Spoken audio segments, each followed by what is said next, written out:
Assalamualaikum warahmatullahi wabarakatuh. Halo Sobat Unsia dimanapun kalian berada, apa kabar? Semoga selalu dalam keadaan sehat walafiat.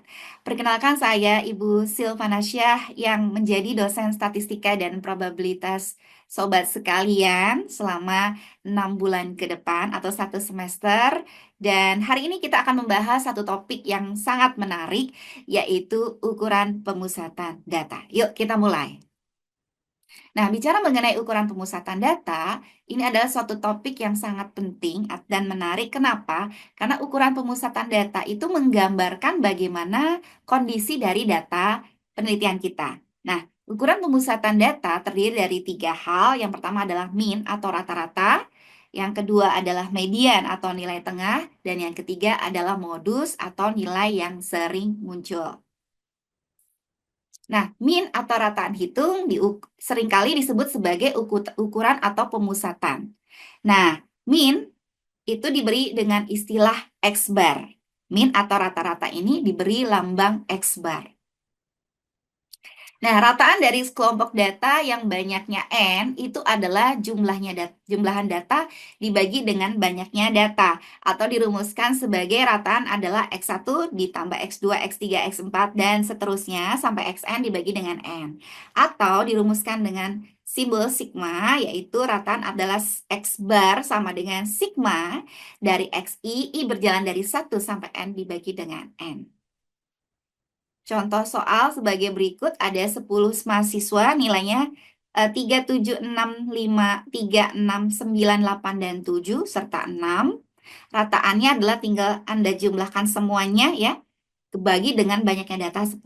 Berarti dapatnya 60 dibagi 10, 6,0. Rataannya adalah 6. Rataan dari data distribusi frekuensi adalah tinggal dikalikan saja nanti datanya dengan frekuensinya. Jadi dirumuskan sebagai X bar sama dengan F1 kali X1 ditambah F2 kali X2 dan seterusnya sampai Fn dikalikan Xn dibagi dengan jumlahan dari seluruh F1 sampai Fn. Atau X bar sama dengan sigma I berjalan dari 1 sampai N, Fi Xi dibagi sigma I berjalan dari 1 sampai N, Fi. Contohnya adalah sebagai berikut.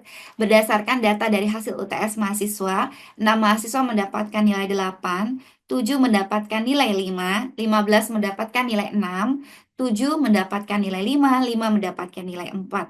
Tentukan rata-rata nilai UTS mahasiswa tersebut. Nah, nilai ini kita tabelkan ya. Jadi ada tabel nilai dan frekuensi sebagai berikut. Kemudian selanjutnya kita butuhkan perkalian dari frekuensi dikalikan nilainya. Berarti kita kalikan masing-masing 4 kali 5 20, 5 kali 7 35, dan seterusnya sampai 8 kali 6 adalah 48. Selanjutnya kita jumlahkan masing-masing kolom. Jadi kolom ini kita jumlahkan, yaitu kolom sigma Fi sama dengan 40 dan kolom sigma Fi Xi sama dengan 242. Dan hasilnya adalah kita tinggal bagi saja, 242 dibagi 40 dapatnya adalah 6,05. Jadi rataan nilai UTS matematika adalah 6,05. Nah, selanjutnya kita masuk ke rataan data kelompok. Nah, pada hakikatnya untuk mencari rata-rata pada data kelompok ini sama ketika kita mencari rata-rata pada data frekuensi tunggal atau yang memiliki distribusi frekuensi. Namun yang membedakan adalah untuk data kelompok itu kita harus mengambil titik tengah kelas data sebagai XI-nya. Adalah data kelompok. Nah, dalam data kelompok itu, data itu biasanya dalam bentuk interval seperti ini. Ada batas bawah dan batas atas. Sehingga karena bentuknya interval seperti ini, kita membutuhkan yang namanya nilai dari perwakilan. Perwakilannya adalah titik tengah. Titik tengah itu didapatkan sebagai nilai tengah dari masing-masing kelas interval. 40 ditambah 44 dibagi 2. Rumusnya seperti itu, dapatnya adalah 84 bagi 2, 42. Berarti ini 42. 45 tambah 49 dibagi 2, 94. 94 titik tengahnya adalah 47. Seperti itu ya. 50 tambah 54, 104 titik tengahnya adalah 52 dan sebagainya. Jadi itu cara mencari nilai tengahnya. Nah, selanjutnya juga sama, ini adalah tabel frekuensi dari masing-masing interval ini. Nah, dari sini ya setelah mendapatkan nilai tengahnya, kita kalikan lagi Ya, sama seperti tadi kita belajar mengenai rata-rata dengan distribusi frekuensi, kita dapatkan sebagai berikut. Kemudian jangan lupa frekuensinya juga kita jumlahkan. Sehingga rataannya adalah 1020 dibagi 20 sama dengan 51. Nah, selanjutnya kita masuk ke median. Median adalah nilai tengah setelah datanya diurutkan. Simbol dari median itu adalah MA. Nah, untuk mencari nilai tengah atau median, kita lihat dulu datanya apakah dia merupakan data ganjil atau dia menggunakan data genap. Nah, untuk data ganjil, rumus dari median itu adalah data yang kalau kita jumlahkan nilai seluruhnya atau banyak datanya itu N, ditambah 1 kita bagi 2. Berarti median itu akan terletak di data ke N ditambah 1 dibagi 2, seperti itu. Namun, kalau dia mediannya itu genap, ya, kalau mediannya itu genap, itu berarti nanti kita, ya, dari data, kita akan lakukan cari data yang N dibagi 2. Ya, jadi dari banyaknya data dibagi 2, ditambah data setelahnya, berarti N dibagi 2 tambah 1. Data setelahnya yang dari N per 2. Ya, habis itu dijumlahkan dan dibagi 2. Nah, bagaimana nih cara pengerjaannya? Kita lihat. Kalau rumus mungkin sepertinya agak sedikit complicated, tapi ketika di soal tidak complicated ya. Kita lihat di sini, ini datanya ada 1, 2, 3, 4, 5, 6, 7, 8, 9, 10, 11, 12, 13, which is ini adalah ganjil. Jadi sebelumnya datanya kita urutkan dulu menjadi sebagai berikut gitu ya. Nah, selanjutnya dari sini nanti kita cari. Ini datanya ada 13, berarti 13 ditambah 1, 14.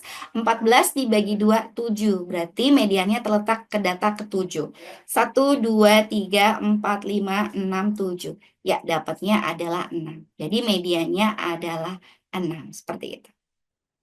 Jadi ini ada contoh soal sebagai berikut ya teman-teman sekalian. Data ini memiliki frekuensi, ya, dimana di sini kita ingin mencari mediannya. Nah, kita hitung dulu nih banyak datanya ada berapa, berarti kita totalkan dulu frekuensinya. Ternyata ketika kita jumlahkan seluruh frekuensi ini dapatnya adalah 50 ya teman-teman. Berarti dia adalah genap ya, karena 50 dia adalah data yang genap. Nah, karena genap kita menggunakan rumus yang tadi nih ya, yang seperti ini. Berarti seluruh datanya N-nya 50, 50 dibagi 2, ya 50 dibagi 2 adalah 25. Berarti data ke 25 ditambah data yang sebelahnya gitu ya. Kita gandeng, berarti data ke 26 dibagi 2. Nah, sekarang bagaimana nih tantangannya? Kita mencari data ke 25 dan data ke 26. Nah, kita akan mencari yang namanya frekuensi kumulatif ya. Frekuensi kumulatif. Nah, frekuensi kumulatif di mana di sini ya, di sini kita lihat di sini nilai dari kelas pertama ini adalah terdiri dari 3 begitu. Ya, frekuensinya 3. Nah, kalau yang kedua itu artinya namanya kumulatif, berarti kalau letaknya di kedua, berarti kumulatifnya adalah dia hitung dari yang pertama dan kedua, begitu. Berarti kumulatifnya 8 ya, kalau begini. Nah, yang ketiga, berarti kumulatifnya mulai dari 1, 2, dan 3. Kita jumlahkan. 3 tambah 5 tambah 8, atau 8 ini kita jumlahkan dengan 6. Dapatnya 14. Terus kemudian yang kelas keempat, kumulatifnya berarti kelas pertama, kedua, ketiga, dan keempat. Berarti kita bisa jumlahkan 14, atau kita jumlahkan 14 tambah 8, 22. Nah, semakin mendekati 25 ya teman-teman ya. Gitu. Terus kemudian ini berarti 3 kita jumlahkan ya. Berarti 34 begitu. Dan seterusnya. Kita nggak perlu sampai akhir ya. Kalau sampai akhir pasti ini hasilnya adalah 50 begitu ya. Nah, di mana kelas 25 dan kelas 26? Kelas 25 dan kelas 26 letaknya adalah di sini. 25 dan data ke-26 terletak di mana? Data 25 dan 26 terletak di sini ya teman-teman semuanya. Kenapa? Karena data di sini ini kan 34. 34 itu menunjukkan adalah dia akan menampung data sampai ke 34 gitu. Dia akan menampung ke data 34. Sedangkan yang di sini dia akan menampung sampai data ke 22 ya. Kalau ini dia akan menampung sampai data ke 14.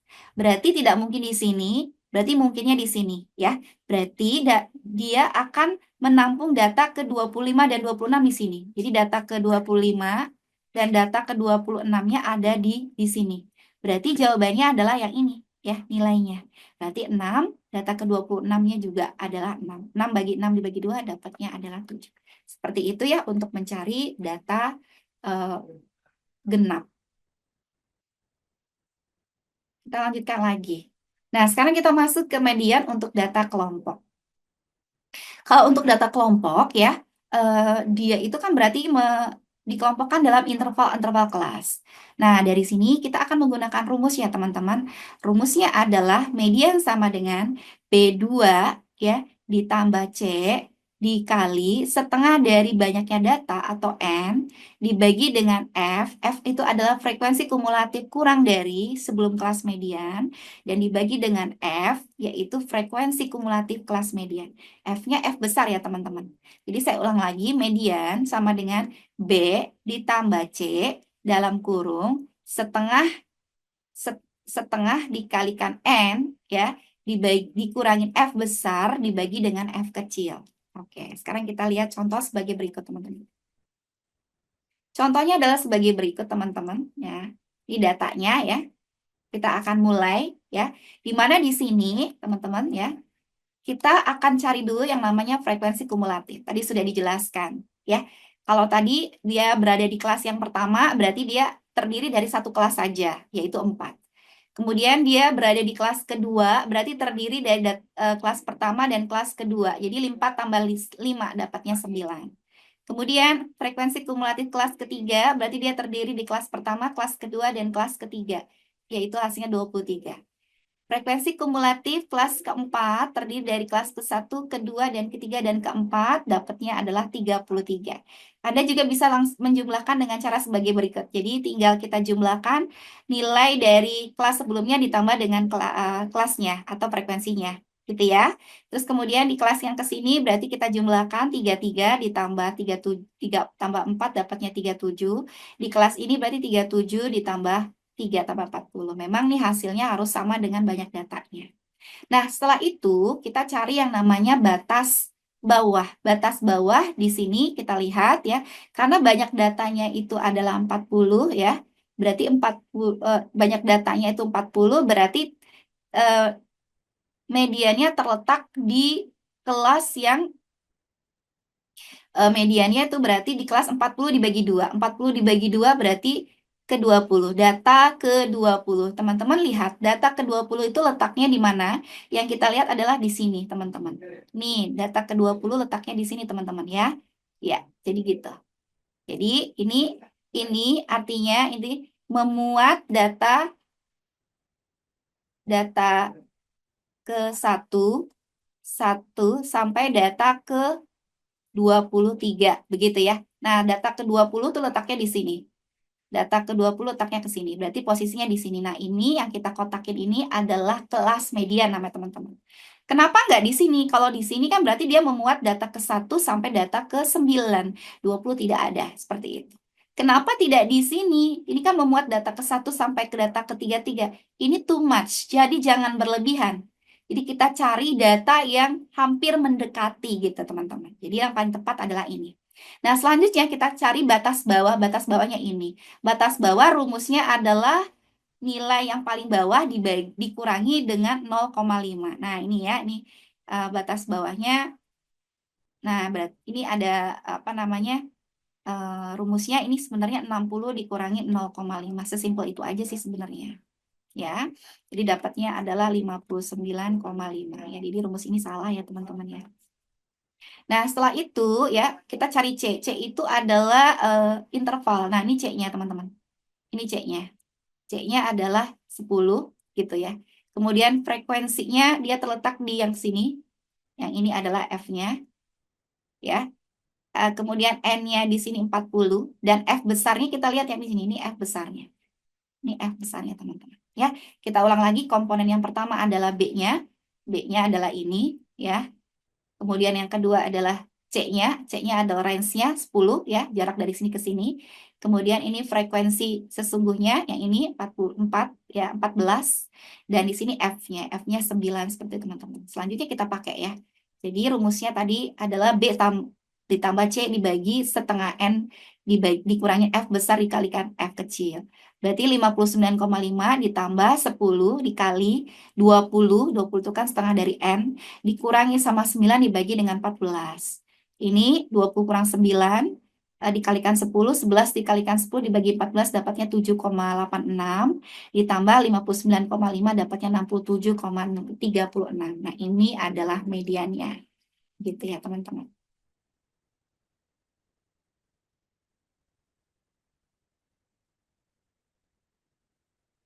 Modus adalah nilai yang paling sering muncul, yaitu nilai yang memiliki frekuensi yang tertinggi. Namun, modus itu tidak hanya bentuknya modusnya satu atau yang disebut dengan unimodal, ya. Modus juga bentuknya bisa bimodal, bisa juga lebih dari dua, bisa juga namanya multimodal, ya. Modus simbolnya adalah M0, ya. Kalau pada data berdistribusi, berarti modus itu adalah data yang memiliki frekuensi tertinggi. Nah, kita tentukan ya. Tentukan modus di bawah ini ya teman-teman semua. Teman-teman bisa lihat data nomor yang pertama itu 1112455578910. Data yang sering muncul ada dua nih, 1 dan 5 munculnya 3 kali. Berarti dia adalah bimodus ya. Itu datanya 1 dan 5. Oke, kemudian kalau datanya bentuknya distribusi frekuensi mudah sekali kita kelihatan di sini yang paling tinggi berarti 6. Jadi modusnya adalah 6 gitu teman-teman.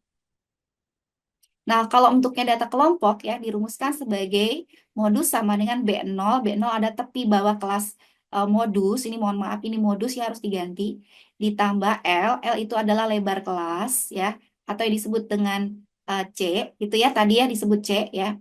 Kemudian D1 itu selisih dari kelas modus dengan kelas sebelumnya, dan D2 adalah selisih dari kelas modus dengan kelas sesudahnya. Berarti D1 dibagi D1 ditambah D2, seperti itu.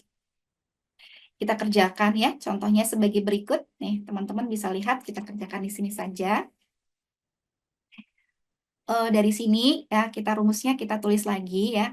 Modus sama dengan tadi apa? B ditambah ya D1 dibagi D1 ditambah D2 dikalikan, dia nyebutnya L ya, saya pakai C aja ya, gitu teman-teman.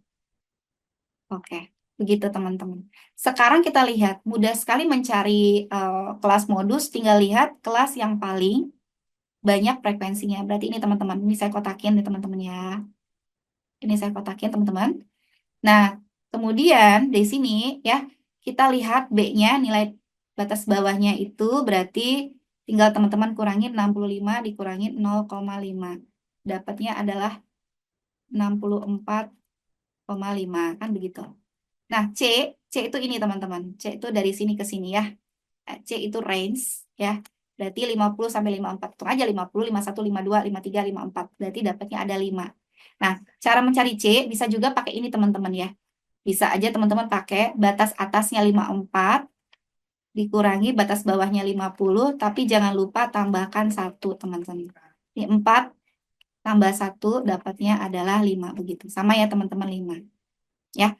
Nah, selanjutnya apalagi sudah ada B, sudah ada C, tinggal mencari D1. D1 teman-teman ini ya. Ini D1. D1 selisih dari kelas modus dengan kelas sebelumnya. Berarti 18 dikurangi 6. Dapatnya adalah 12. Ini adalah D2 ya. D2 berarti 18 dikurangi dengan 9. Dapatnya adalah 9 begitu. Sudah ketemu semua, kita hitung ya. B-nya adalah 64,5 ya, ditambah D1-nya adalah 12 dibagi 12 tambah 9 ya, dikali dengan C-nya adalah berapa tadi? 5 ya. Begitu.